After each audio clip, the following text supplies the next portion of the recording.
Well, it's time for our health report, and joining us now is Africa 54 health correspondent Linord Moudou with the latest news on human rabies.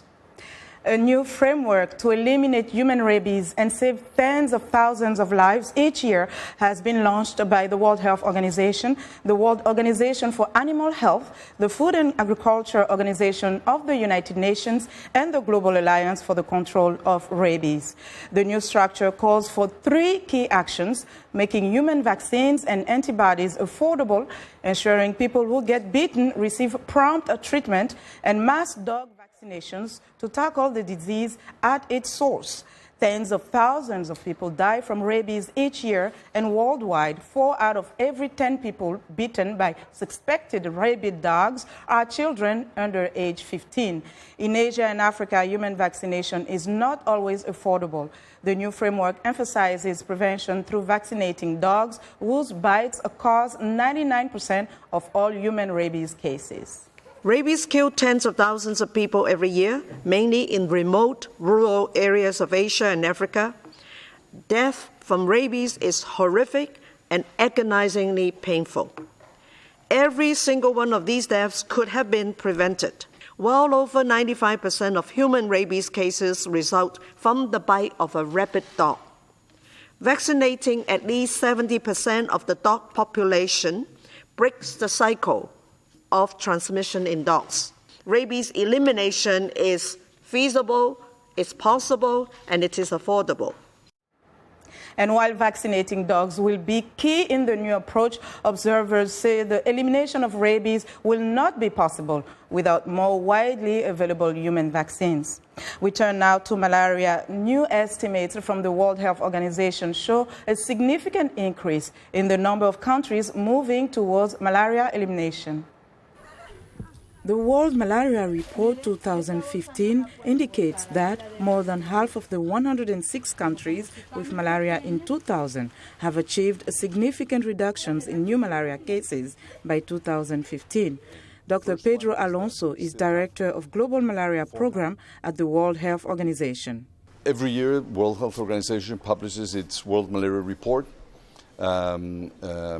defining what the problem of malaria is today. This year, probably the most important figure is the recognition that at least 57 countries have reduced their malaria cases by at least 75% and are moving fast towards our new goal of malaria elimination. New estimates presented in the WHO report show that reductions in malaria cases are attributable to malaria control activities that saved an estimated $900 million in case management costs in the region between 2001 and 2014. Insecticide-treated mosquito nets contributed the largest savings, followed by artemisinin-based combination therapies and indoor residual spraying. The report says these achievements were made possible through strong country-level leadership, technical support from the WHO, and financial assistance from the Global Fund to fight AIDS, tuberculosis, and malaria. The second important element of this report is that it allows us to look back over the last 15 years, recognize and quantify the unprecedented progress that has been achieved in the fight against malaria, with a reduction of 60% in our death rate and at least a 37% reduction in our cases. While the African region continues to carry the highest malaria burden, there have been significant advances, such as the drop of malaria mortality rates by 66% among all age groups and by 71% among children under 5, a population particularly susceptible to the disease. However, in the face of this unprecedented progress, key challenges remain. In addition, millions of people are still not receiving the services they need to prevent and treat malaria. In 2014, approximately 1/3 of people at risk of malaria in sub-Saharan Africa lived in households that lacked protection from mosquito nets or indoor residual spraying. The World Health Organization has recently approved a new strategy for the next 15 years, the Global Technical Strategy that calls for at least 90% reduction in disease and death by 2030. That's our Africa Health Report for today. Vincent?